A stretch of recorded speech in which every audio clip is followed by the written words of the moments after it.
David. That was a really good introduction. You've actually covered most of it already. So, chair, engineer, radio presenter, live events manager, everything. Community radio is a completely different end to the global LBC thing that we saw at the beginning, which was amazing. Ours is much smaller than that. As you said, we're in Wiltshire, just on the Wiltshire-Hampshire border. So one of over 300 Ofcom licensed community radio stations. We started on internet, which is unusual, back in 2005. I joined about halfway through that year, and we did an FM launch in 2006.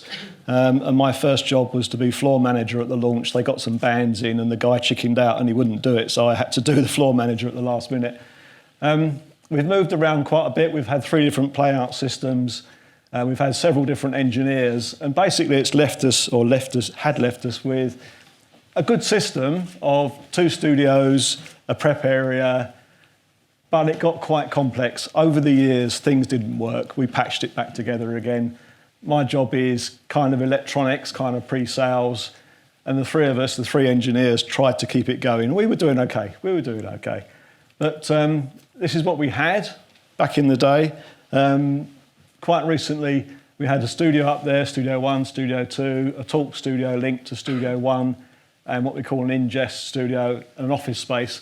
3 big racks of equipment with PCs on the top, screens on the top, doing all the different jack fields and streaming and all the rest of it. And this studio space is Studio 1 in the old building. So if we come forward to what happened, it was on the base of an academy, one of the academy schools that the government set up. And the academy had very kindly given us the building we were in. But between them and Wiltshire Council, they decided that they wanted the building back to do a special educational needs project, which is all very valid. So we suddenly got a notice to leave in December, and we got 3 months to move out. So we do take it quite seriously, even though we are community. We're on 24/7. And we do want to keep going, so we didn't want to stop. We hadn't been paying any rent or electricity. We were very, very lucky not to pay that, otherwise we would have been out of business years ago, I think. We get grants from the 2 local town councils, so we're right in the middle of Ludgershall Town Council and Tidworth Town Council, which are near Salisbury. And luckily, both councils have been very supportive. We go to them each year and they give us between them around about £8,000, and we get some income from our trailer there we take out for the PA events to make up the money of around about £10,000 odd pounds a year to run. So we had to go out basically cap in hand and say, someone give us some premises for free. Very hard to do. We didn't think we'd find enough space to go back for the on-prem system again. These are the back of that rack that you saw halfway through us stripping all the cabling out. Obviously, we were off air at that point. And then each studio had a rack of PCs and equipment, excuse the dust, duckers, limiters, compressors, phone hybrids, all sorts of things. So we just didn't think we had the room to build that again in a new site. We talked to the town council. We nearly went in their office, but they were worried about security. Not that we're dodgy people. We also thought if we move, we could go greener. We've always wanted to be greener. We've always been trying to take PCs out of here and take equipment out that we didn't really need. The local power supply, interesting about the solar panels. The local power, for some reason, in the winter, I think the cables would go wishy-washy and hit a tree and we'd lose power, which meant one of the 3 of us had to drive up there 5 minutes, find out what had gone wrong, start it up again, whatever. We were looking for less hardware to look after and upgrade, Windows updates, so on and so forth, and basically less stress on a small engineering team would be nice. So we looked upon it as an opportunity to improve. It was a bit of a shock, obviously, being given 3 months to rip all that out and move and stay on air. So we looked at going cloud, which is the reason I'm here, really. So we own 3 on-prem Myriad radio licenses. So Myriad is our software we were using from Broadcast Radio, and we owned 3 licenses for the 3 PCs to run it. We were paying support to Broadcast Radio for those licenses to, if they had issues, we'd ring them up. Very, very good service. You can go online and you can drop them a question and they reply very quickly. So we were paying support. So we looked at the difference between paying the support and paying to go to the cloud version. So they've recently invented the cloud version of their software. We were looking at a new server anyway for next year, server and storage, $5,000 or whatever, which we didn't have. So we decided very quickly, because we didn't have much time, to go for their cloud premium service, which will give us extra things like the smartphone app. So you can download Castledown Space FM on your smartphone and listen to us anywhere. You can send us messages, you can get the schedule and so on. And it gave us an Alexa skill. We've also got the website with them and so on and so on and so forth. And it also meant if we went cloud, we could go and have presenters presented from home. Now, you can do that anyway with the on-prem Myriad software, but the presenters weren't very confident in doing it with the on-prem version. And if we went to a venue with a trailer and tried to go live, we would have to have someone in the studio to do the fading in and out and stuff. Whereas if we went cloud, we didn't have to worry about it. There was no more studio. Even today, we get people saying, well, if I turn the studio off, it's going to stop broadcasting. No. So we went and found new premises. So if you remember what we had, 3 rooms, this is like at the end of a hall. It's called the Old Scout Hall in Ludgershall. It's about 3 by 3 metres. It started off looking like this. In fact, it was worse with kitchen and old rubbish and a microwave and all sorts of rubbish. So we painted it, insulated it, stuck up all our lovely black and red soundproofing, put the desk in and so on and so forth. We were still on air on FM at this point. We were still on air using the on-prem system at this point. So we managed to build this studio. Then we thought, well, let's test the cloud system first. I must admit, at this point, we didn't look at any other supplier because the idea was we had those Myriad licenses. We were paying the money towards the support, swap it, if you like, to the cloud version. So you can get a trial cloud system from Myriad for broadcast radio. So we ran up the trial cloud system. We played with it a very bit. We put some music in it. We presented on it. Then we thought, OK, we'll go for it. So we signed the deal. Go for it. We're still broadcasting from the old on-prem. We uploaded the library. This is the first issue, really, because it took about 14 days of constant sending the data up. One of our guys watching the computer to make sure it was still going. Our library was much bigger than it should have been, really. It was 60,000, whatever it was. Nearly 240,000 minutes of storage, apparently, the little graph says at the bottom of Myriad Cloud now. So that was a problem, putting the music up there. We tried to clear it out.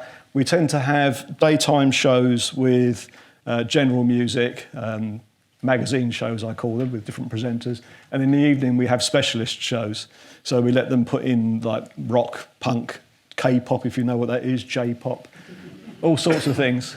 Anyway, and the other thing we needed to do was to connect back to our 2 FM transmitters, one on the top of the academy we were moving out of, and one in the top of the Sparrow shop in Tidworth.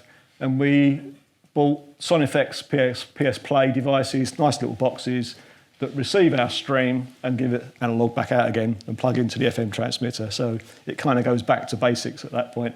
But that worked really well. Tested it from home, worked really, really well. So the issues we found using the cloud version, there is some latency when you press play. Of course there is. You press play and the guys have to go, well, they have to press play about 3 seconds before they get to the end of what they're saying, because it takes about 3 seconds for it to go play. Now, it might be our fault because the internet in the hall was put in just for us and we're still experimenting with that, so we're trying to tune it in a little bit. There is a studio listen feed that comes with the Myriad software. That glitches in the studio in that it sort of catches up and slows down and glitches and jumps and all sorts of things. Again, it might be our fault working on it. We had to retrain the presenters. You can't control the music level. Now, I say you can't. It's not as easy as on-prem where you've got a fader with the music playing MP3 here and it going out to the transmitter there. You have to do it in the cloud. So we bought Rodecaster Pro 2s. We've got 4 of them now. These can do MIDI control of the audio feeds through the software, through the Myriad Cloud. So you've got 4 faders which are permanently up, and if you pull them down, each one controls one of the 4 players in Myriad. So we're learning how to use that. The studio, that red and black sound deadening I showed you, it all fell off. Literally, each day you went in there, each day, more of it had fell off the wall.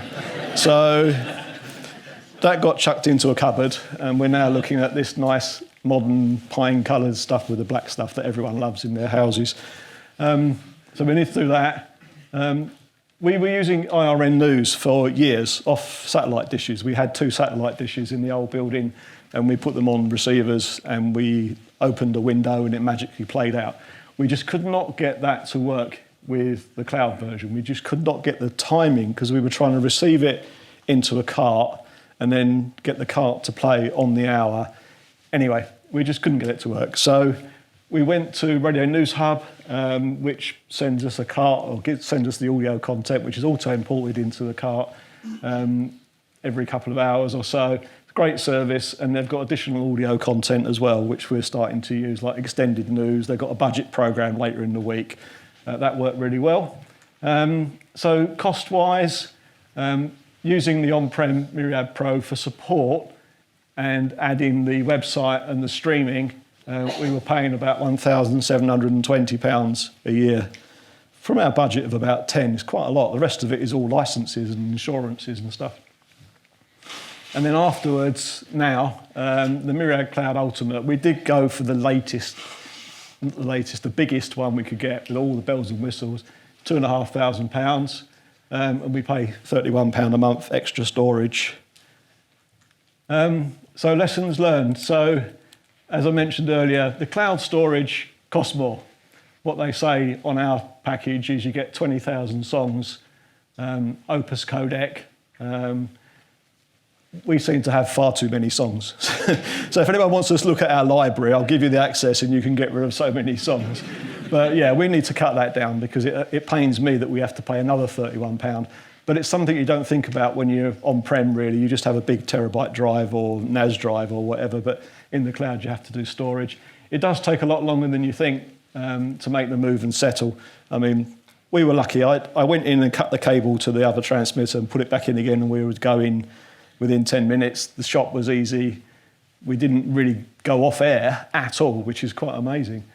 But it's still, even now, sort of 8 months on, because this was like March the 31st or whatever it was, 8 months on, we're still settling into it. The presenters are still getting the hang of it.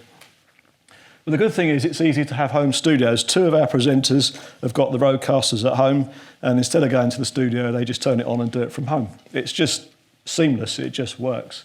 The only downside is we like the studios because it's sociable. You have presenters coming in, you have guests coming in. The new studio is actually in the centre of Ludlow, right opposite the church. So you have the door open, you've got the church bells ringing, it's great.